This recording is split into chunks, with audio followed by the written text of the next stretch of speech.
在咱们的餐桌上，土豆绝对算得上是常客。酸辣土豆丝、土豆炖牛腩、地三鲜、干锅土豆片，无论是高档餐厅还是街边小馆，亦或是寻常百姓家的厨房，土豆总能以千变万化的姿态征服我们的味蕾。然而近年来，随着健康养生观念的普及，土豆的名声却急转直下。打开各大社交平台和短视频网站，你总能刷到这样的标题：土豆是隐形糖分炸弹，吃一口土豆等于吃2口糖，糖友千万别碰。想减肥，先把土豆拉黑。在这些耸人听闻的科普面前，土豆仿佛从一个朴实无华的平民蔬菜，摇身一变成了导致肥胖、升高血糖、危害心血管的垃圾食品。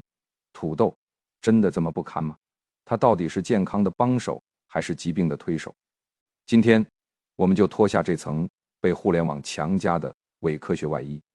从现代营养学、临床医学以及食物科学的角度，为您深度扒一扒土豆的真实面目。这篇文章可能会有些长，但绝对值得您耐心读完，因为它将彻底颠覆您对土豆的认知，并为您和家人的健康餐桌提供一份极具实操价值的指南。老张今年62岁，退休前是个跑了30多年长途的货车司机，常年奔波在路上，饮食极其不规律，饿了就在服务区对付一口泡面、炒饭，渴了就灌几口浓茶或含糖饮料。这种高油、高盐、高碳水的生活方式，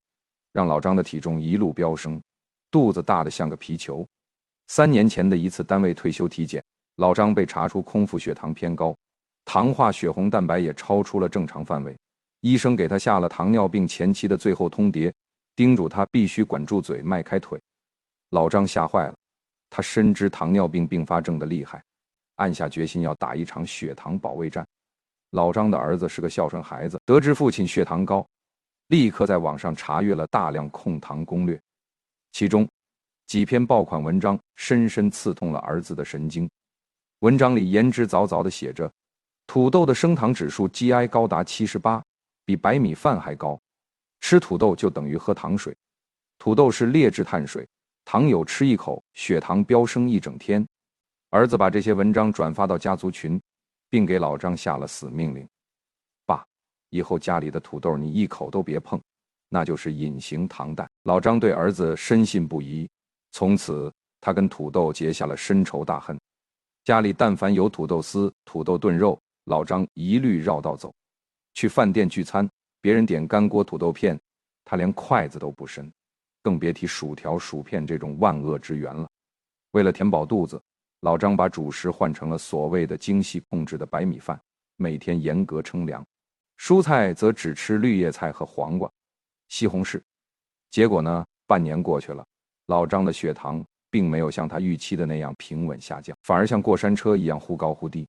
更糟糕的是，他的身体出现了严重的不适，整天无精打采，总是觉得浑身乏力，连下楼遛个弯都觉得腿像灌了铅一样沉，肌肉流失与腿软。原本就不怎么锻炼的老张，小腿肚子开始频繁抽筋，夜里经常因为腿部酸软而痛醒。严重的便秘，因为饮食结构过于单一，老张的肠胃仿佛罢工了，3、4天排不出一次便，肚子胀得难受，情绪暴躁。长期压抑食欲和对碳水的恐惧，让老张变得易怒，甚至出现了轻微的抑郁倾向。在家人的强行陪同下，老张来到了医院的内分泌科和营养科就诊。接诊的营养科主任医师仔细查看了老张的体检报告和饮食日记，忍不住摇了摇头，笑着对老张说：老张啊，你这不是在控糖，你是在自虐。你啊，是被网上那些半吊子说法给带偏了。土豆这东西根本不是什么洪水猛兽，你不仅冤枉了它，还把自己的身体搞垮。医生拿出一张化验单，指着上面的数据说：你看，你的血钾偏低，这就是你腿软、抽筋、乏力的元凶。土豆是出了名的高钾食物，你把它拉黑了，钾摄入不足，神经肌肉的兴奋性就乱了。还有你的便秘，是因为你只吃精白米和少数几种蔬菜，缺乏足够的可溶性膳食纤维和抗性淀粉，肠道菌群都饿死了。肠道怎么蠕动？老张委屈地反驳。可是网上说土豆升糖快啊， DI 值比米饭还高呢。医生耐心地解释道，这就是互联网科普最大的陷阱，只看 GI， 也就是血糖生成指数，不看 GL， 也就是血糖负荷，更不看烹饪方式和搭配。GI 的欺骗性，土豆的 GI 值确实不低，但那是指刚煮熟的热腾腾的土豆泥。如果你把土豆蒸熟后放凉，或者搭配富含蛋白质和膳食纤维的食物一起吃，它的升糖速度会大幅度下降。热量密度的真相，100克生大米的热量是346千卡，而100克鲜土豆的热量只有77千卡左右。也就是说，吃同等重量的土豆，你摄入的热量只有大米的1/4。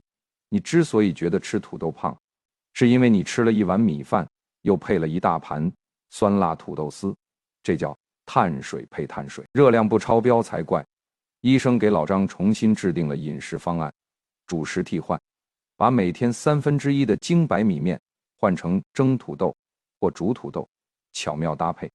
吃土豆时必须搭配大量的绿叶蔬菜和优质蛋白，比如鱼肉、鸡胸肉、豆腐，改变温度，偶尔做一些凉拌土豆丝，或者把蒸熟的土豆放温凉后再吃。3个月后，老张来复查，奇迹发生了，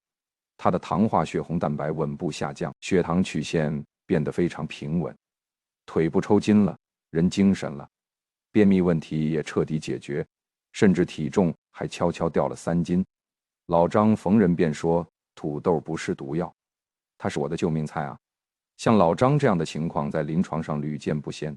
土豆之所以被误解，是因为人们往往把它当成吸油的蔬菜或劣质的主食。但如果我们从现代营养学的显微镜下去审视土豆，你会发现它其实是一种营养密度极高，对现代人慢性病有着极佳干预作用的超级食物。在我国，高血压的发病率居高不下，而高盐，也就是高钠饮食是罪魁祸首之一。钠离子在体内过多会导致水钠离欧，增加血容量，同时让血管壁变得紧绷，血压自然就上去了。如何对抗钠的危害？答案就是钾。钾和钠在人体内就像是一对跷跷板，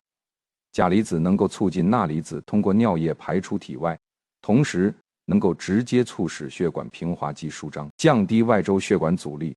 土豆就是大自然赐予我们的天然钾库。数据说话，每100克土豆的钾含量高达340毫克左右，甚至超过了以补钾闻名的香蕉。香蕉每100克约256毫克，一个中等大小的土豆就能满足成年人每日钾需求量的相当大一部分。DASH 饮食的明星在国际公认的降压饮食模式，也就是得舒饮食中，土豆被列为核心的推荐食材。对于有高血压、心血管隐患的中老年朋友来说，用蒸土豆代替部分白米饭，不仅增加了钾的摄入，还大幅减少了钠的摄入。土豆本身几乎不含钠，这比单纯依赖降压药多了一层温和而持久的饮食保护伞。很多中老年人饱受便秘、肠道菌群失调的困扰，甚至面临肠息肉、肠癌的风险。土豆在维护肠道健康方面，有着其他蔬菜难以比拟的双重武器。第一重武器，丰富的膳食纤维。土豆中含有大量的可溶性和不可溶性膳食纤维。不可溶性纤维像一把扫帚，增加粪便体积，刺激肠道蠕动；可溶性纤维则像一块海绵，吸水膨胀，让粪便保持柔软，排便更加顺畅。特别是带皮蒸煮的土豆，皮下的纤维保留得最为完整。第二重武器是核心机密——抗性淀粉，这是土豆最被低估的健康价值。普通的淀粉在胃肠道里会被迅速分解成葡萄糖吸收，但抗性淀粉却是一种叛逆的淀粉，它在小肠内不能被消化吸收，而是直接通关进入大肠。抗性淀粉可以喂养有益菌，进入大肠后，抗性淀粉成为了肠道益生菌，比如双歧杆菌的顶级口粮，还可以产生短链脂肪酸。益生菌发酵抗性淀粉后，会产生大量的短链脂肪酸，尤其是丁酸。丁酸是肠道上皮细胞的直接能量来源，它能够修复肠道黏膜，抑制肠道炎症，甚至被医学界认为具有预防结直肠癌的潜力，同时还能改善胰岛素敏感性。研究表明，长期摄入富含抗性淀粉的食物，能够改善全身的胰岛素敏感性，这对于糖尿病患者和肥胖人群来说是极大的福音。如何获得抗性淀粉？答案很简单，把土豆做熟，然后放凉。在冷却的过程中，土豆内部的淀粉分子会发生老化回升反应，抗性淀粉的含量会成倍增加。所以，凉拌土豆丝、土豆沙拉其实是极其优秀的肠道健康菜。一提到补充维生素 C， 大家第一反应是橙子、猕猴桃、柠檬，但你可能不知道，在物资匮乏的年代，土豆是许多欧洲和亚洲人民预防坏血病，也就是维生素 C 缺乏症的救命果。淀粉的防弹衣效应，蔬菜中的维生素 C 通常很怕热，一炒就流失大半，但土豆是个例外。土豆富含淀粉，在加热过程中，淀粉发生糊化，形成了一层致密的保护膜，将维生素 C 紧紧包裹在里面，大大减少了高温和氧气对它的破坏。因此，煮熟或蒸熟的土豆，其维生素 C 的保留率远高于许多绿叶蔬菜。土豆也是 B 族维生素的宝库，含有丰富的维生素 B1、B6 和叶酸。B 族维生素是神经系统健康的润滑油，对于经常熬夜、压力大、容易出现神经末梢炎，比如手脚麻木的糖友来说，土豆是极好的天然 B 族补充剂。如果买到了紫皮土豆或红心土豆，营养价值更高。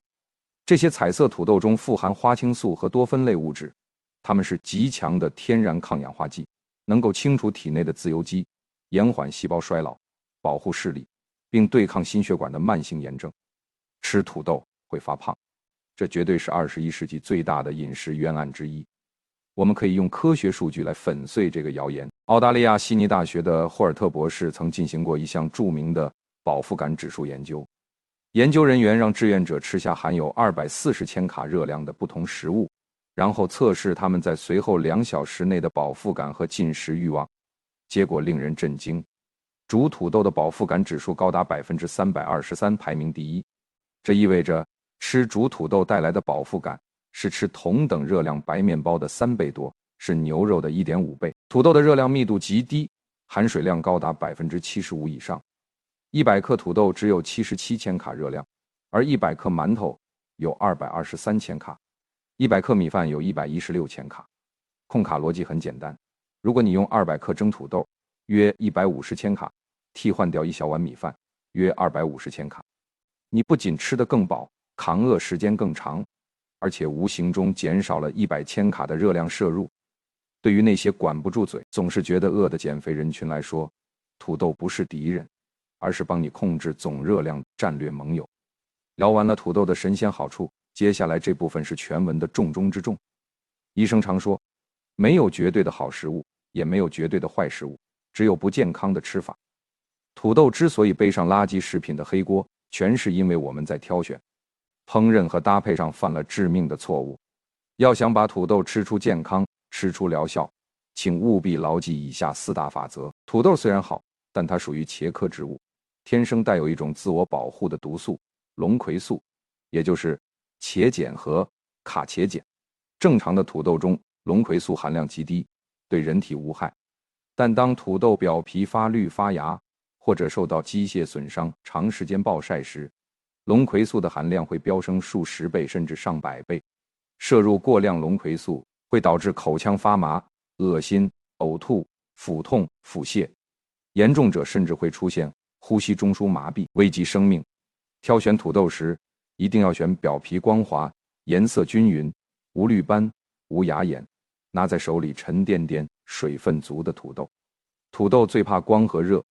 买回家后千万不要放在塑料袋里捂着，也不要放在阳光能直射的阳台。正确的做法是将土豆放在纸箱或网兜里，置于阴凉、通风、避光处。有一个生活小窍门，在装土豆的袋子里放1-2个成熟的苹果。苹果释放的乙烯气体在低浓度下能够有效抑制土豆发芽，延长保鲜期。如果土豆只是刚冒出一点点极小的芽，且土豆本身没有发软发绿，可以将芽眼及周围1至2厘米的果肉彻底挖除，削皮后在水中浸泡半小时，烹饪时多加一点醋，醋酸能破坏部分龙葵素，彻底煮熟后食用。但如果发芽较多，大面积发绿，或者土豆已经发软发苦，请毫不犹豫地扔掉，不要为了省几块钱而拿生命开玩笑。土豆本身是个海绵，它的孔隙结构决定了它极易吸附油脂和调味料，烹饪方式直接决定了土豆的食用效果。首先是需要少吃的黑榜吃法，这些吃法是热量刺客，还有致癌风险。油炸类的薯条、薯片、干锅土豆片，高温油炸不仅让土豆吸满油脂，热量翻上3-4倍。更可怕的是，土豆富含碳水化合物和天冬酰胺，在超过120摄氏度的高温下，会发生美拉德反应，产生丙烯酰胺，一种2A 类致癌物。拔丝土豆、糖醋土豆是典型的糖油混合物，升糖指数爆表，对心血管和胰岛功能的打击是毁灭性的。第三鲜，饭店版酸辣土豆丝。很多人觉得土豆丝是蔬菜，但饭店里的土豆丝为了口感脆爽、色泽鲜亮，往往要经过宽油滑锅和过油炸制。一盘土豆丝里的油可能比你一天需要的食用油总量还多，而且土豆丝配米饭是典型的碳水炸弹，等于主食配主食，血糖极易飙升。接下来是强烈推荐的红榜健康吃法，带皮清蒸或水煮，这是保留钾元素、维生素 C 和膳食纤维最完美的做法。洗净后带皮蒸熟，吃的时候撕掉皮，原汁原味，饱腹感极强。放凉时用的凉拌土豆丝，将土豆切丝，用水洗去表面游离淀粉，口感更脆。焯水断生后，加入陈醋、蒜泥，少许香油凉拌。加醋不仅能保护维生素 C， 还能降低食物的 GI 值。放凉则能产生大量抗性淀粉，是糖友和减脂人群的绝佳选择。烤箱或空气炸锅烤土豆角，将土豆带皮切成楔形块，表面喷少许橄榄油，撒上黑胡椒、海盐和迷迭香，放入烤箱或空气炸锅烤至表面微焦，口感不输薯条，但热量和有害物质大幅降低。健康改良版土豆泥，不要用黄油和淡奶油，将蒸熟的土豆压成泥，加入无糖酸奶或脱脂牛奶，再拌入一些黄瓜丁、玉米粒和鸡胸肉丝。奶制品中的蛋白质和脂肪能够进一步延缓土豆的消化速度，让血糖更加平稳。很多人会问，土豆这么好，能不能当菜吃，一顿吃一大盘？答案是绝对不行。在营养学分类中，土豆、山药、芋头、莲藕都属于薯芋类主食，它们的淀粉含量在 15% 至 20% 左右，远高于普通绿叶菜的 3% 左右。食用土豆的核心法则是，吃土豆必须扣减主食。食物交换份换算标准为大约100克生大米，约1小碗米饭，等同于300至400克鲜土豆，约2个中等大小的土豆。实操举例，如果今天中午吃了一盘青椒炒土豆丝，约含200克土豆，那么米饭就必须减掉大半碗，甚至不吃米饭。如果吃了一碗米饭，又吃了一大盘土豆炖牛腩里的土豆，就会造成严重的碳水超标，多余的糖分就会转化为脂肪囤积在肝脏和肚皮上。黄金食用比例建议将每日主食的1/3到1/2替换为薯类，包括土豆，比如早上吃燕麦，中午吃杂粮饭，晚上吃一个蒸土豆配蔬菜和鱼肉。这样既保证了碳水化合物的总量不超标，又丰富了营养维度。不同人群有专属的定制吃法，需要因人而异，精准干预。糖尿病患者，也就是糖友，普遍存在误区，认为绝对不能吃土豆。事实恰恰相反，糖友不仅能吃，吃对了还能辅助控糖。糖友吃土豆绝不趁热吃，热土豆泥的 GI 值高达80以上，但放凉后的土豆块 GI 值可降至50左右。吃土豆时必须搭配富含膳食纤维的蔬菜，比如菠菜、西兰花，以及优质脂肪或蛋白，比如橄榄油拌沙拉、煎鱼。混合进食能起到减速带的作用，延缓胃排空，削峰填谷，让餐后血糖曲线变得平缓。烹饪时加醋，醋酸能抑制淀粉酶的活性，降低土豆的升糖速度。慢性肾脏病患者，也就是肾友，需要格外注意。肾功能不全的患者，排钾能力下降，容易出现高钾血症，严重时可导致心脏骤停。土豆的高钾属性对肾友是一把双刃剑，肾友想吃土豆，绝对不能带皮蒸或烤，必须将土豆去皮，切成薄片或小块，在大量开水中焯煮5至10分钟，然后将汤倒掉，再进行后续的烹饪。钾离子易溶于水，水煮气汤可以去除土豆中近1半的钾，使其变得相对安全。具体摄入量务必遵医嘱。胃肠道敏感、容易胀气的人群需要谨慎食用土豆。土豆中的抗性淀粉和某些寡糖在肠道发酵时会产生气体。患有肠易激综合征、严重胃溃疡或容易腹胀的人，一次性吃太多土豆可能会导致打嗝、反酸、腹胀。这类人群食用土豆要循序渐进，从每次50克少量几块开始，让肠道菌群慢慢适应。烹饪时尽量煮得软烂一些，避免吃冰冷的土豆沙拉，可以搭配生姜、陈皮等理气食材一同烹调。回顾历史，土豆原产于南美洲安第斯山脉，在明朝末年传入中国。